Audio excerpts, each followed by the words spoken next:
by virtue of the warrant of arrest issued by the ICC for crimes against humanity. Sir, you have the right to remain silent. You have the right for counsel of your choice. Anything you say may be used for and against you in a court of law.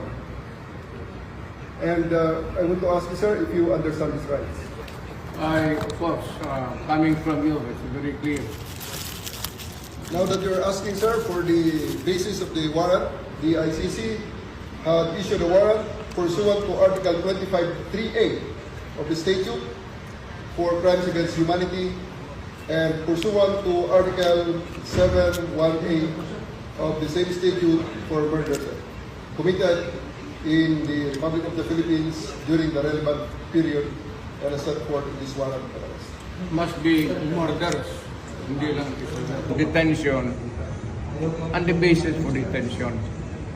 So, what is the law and what is the crime that I committed? So to me now, the legal basis for my being here, as apparently I was brought here not of my own volition. It's somebody else's.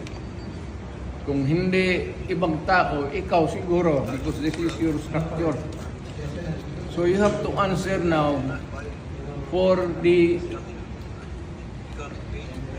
deprivation of liberty. Mr. President,